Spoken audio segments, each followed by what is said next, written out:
It says she's back, but she's not. I'm back. I'm back. Hi. We were talking so much about you. Yeah. Oh, well, I'm glad I didn't hear it. All right. Just one of those days. It is so like Thanksgiving break. I'm already thinking about mac and cheese and all the sides because I don't actually eat the turkey. I'm just more of a side person. Like I like to have the plate full of side. Okay. What? Why don't you eat the turkey? I mean, it's just never, I feel like it's never that good. I feel like they always people spend so much time making their turkeys and they always taste dry. So, all right, let me get this problem going again. So how many grams of KCl are in 44 grams of a 18.5% mass solution?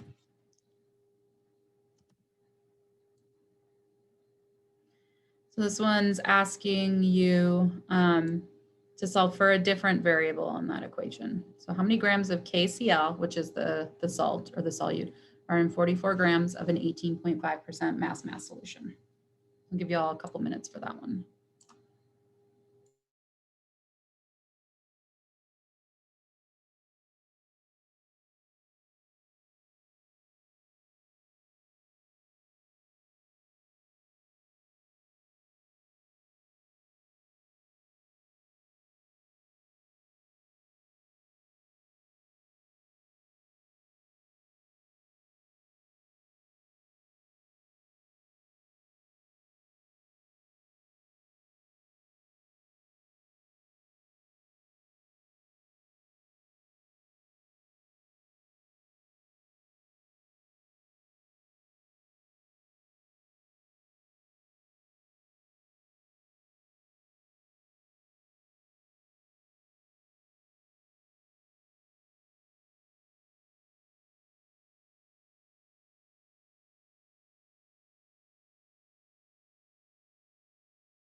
When is our next test?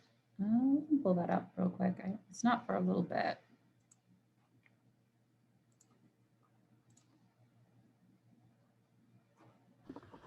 I think the next test is on the 15th and 16th, I believe. Yeah, of December. Yeah. It's right before the week of the final. Yeah. So we've got a little bit of time. So what will end up happening, because we'll probably get through this chapter next week, is the following week, we'll have time to review, and not just review for the last test, but we can actually go back and review stuff from the beginning as well. But yeah, it's not before, until right before the final. Okay, so looking at this one, so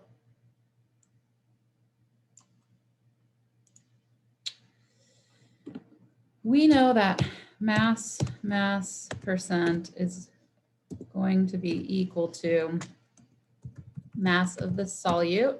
And in this case, the solute is KCl, divided by the mass of solution. And then we times this whole thing times 100.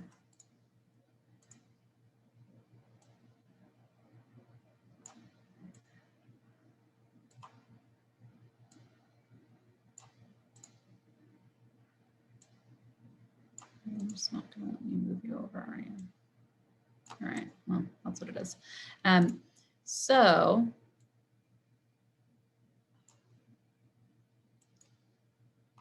just like when I hit type, it puts it wherever. I don't have any say.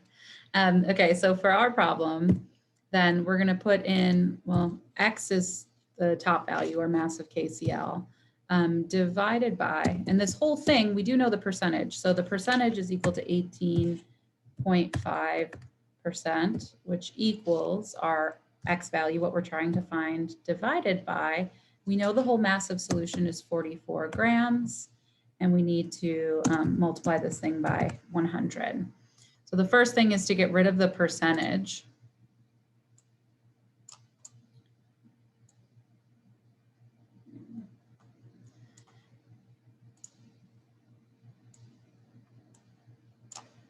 And the way we get rid of the percentage is we divide by 100 or move the decimal over 2. So 0.18 is now going to equal this X value, which we're trying to find, divided by 44 grams. All right, so we end up taking the 44 grams and multiplying it by the 0.18. So you want to be able to manipulate the equation in multiple ways. It's not like I'm only going to give you the mass of the solute and mass of the solvent and you find the mass percent. You may have to go in the other direction. So 0.18 times the 44 gives us 7.92 grams of specifically KCl.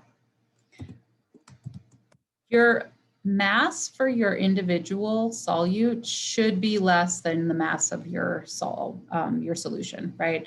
If this number, for whatever reason, happened to be bigger than your 44, something went awry. Probably you didn't divide by 100. You may have just taken the 18.5 and multiplied it by 44. So we want to make sure we get that out of the percentage.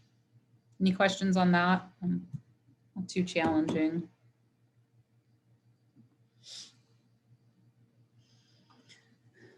We use mass percent on occasion, but you know, a lot of times solutions are aqueous solutions, or they're in a liquid, or they're in water. So we like to compare things instead of mass to mass. We like to compare them to like mass to volume or moles to volume. So let's look at a couple other ways that we can represent concentration. We've got the mole fraction, which we call X subscript A. Doesn't really matter that you know that. You could call it, you know, mole fraction on this side. But this is going to equal the moles of your A value divided by the total number of moles that you have. Don't use this one a whole bit, but we do use this. This guy is like, this is the sort of the main way we represent concentration, which is something called molarity. and it sounds like moles, but it's not the same thing, okay? Molarity is related to moles, but it is not moles on its own. Instead, molarity, which is big M, is going to be equal to moles divided by liters, or amount in moles divided by volume in liters.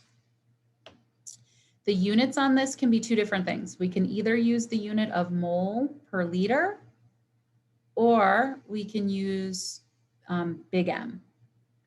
It's not little m, so don't write a little m. That would mean meters. So these two things can be used sort of interchangeably. This one is useful because it is 2 units, so it can be a conversion factor. So I'm going to just write a couple of these so you can see how they hop back and forth between those units. So if I say I have a 6.0 molar HCl solution, okay, that's the same thing. So same as saying that I have 6.0 moles of HCl per or divided by 1 liter of the solution. Okay, those two things are saying the exact same thing. This one is good if you're plugging it into an equation, the equation, molarity equals moles per liter. This one's more useful if you want to set your problem up in dimensional analysis. So what if I have a solution that's 0.133 molar NaOH solution? I want you to write that in another way. Write it as a conversion factor.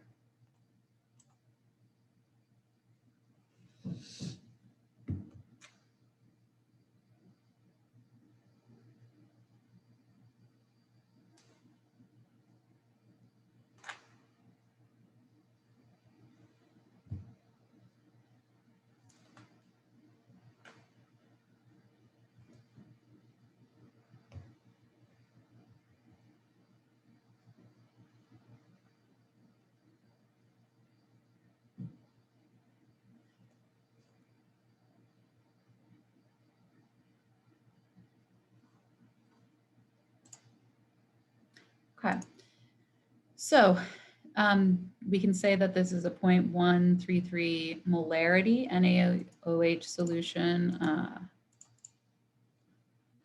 or it's the same thing as saying 0.133 moles of NaOH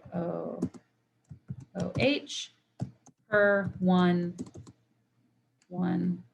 liter of solution. Okay, so the numerical value will always go with the mole, and then we'll just say it's per liter. So you'll do a 1 liter. So you may find it more useful to write it like this. You may find it more useful to write it like this, depending on the specific problem. So looking here, it says calculate the molarity of a solution made by dissolving 23.4 grams of sodium sulfate, or Na2SO4, and enough water to form 125 milliliters of solution. So if it's saying calculate molarity, well, I always just kind of write this equation out. We need big M. In order to find big M, I need to have moles and I need to have liters. Well, I don't have either of those in the given problem, but I have things that are close enough, right? This is in grams, and it gives me what the material is. So I can really easily go from my gram value, which is 23.4 grams of the sodium sulfate.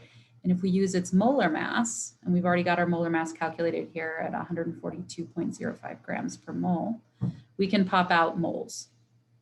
So 0.165 moles. The second piece of information, it gives us the volume of the solution, but it happens to give it to us in milliliters. And that can always be real tricky. We just sort of want to plug that right in, but we need this to be in liters. You can't equate molarity with milliliters. It has to be a liter value. So we move the decimal to the left 3 times, 1, 2, 3, or we have 0.125 liters. So now putting our information in, we take our mole value in the top, and then we take our liter value in the bottom. And our molarity value will be 1.32 big M. Remember, another way to write this, in case there was like a secondary question here, is to say that this is equal to 1.32 moles of sodium sulfate in every 1 liter of solution.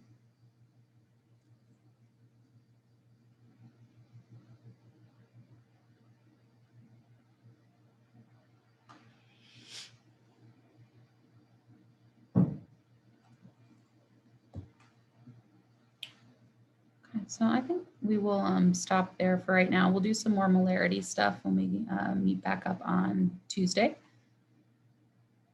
But we're in a good place thus far. So maybe useful too to you know, maybe not this week, but sometime next week to start reviewing some of your previous tests and previous chapters to see where you feel a little bit weak. You may go back and find, oh my gosh, that's like second nature now, we've used it so much. And there could be chapters where you think, I don't even remember going over this, okay? But the final will end up being cumulative, and we will have probably at least 1 lecture where we get to do a review. So those reviews are always much more efficient if you come to me with specific questions. Hey, I don't know how to do Lewis dot structures. I don't remember how to do significant figures, stoichiometry, whatever it happens to be.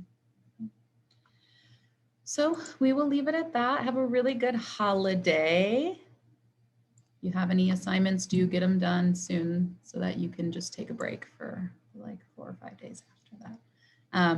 I do believe campus is closed tomorrow. I'm not teaching classes, so yeah. So otherwise, yeah, enjoy your break. Guys. Happy Thanksgiving. Thanksgiving.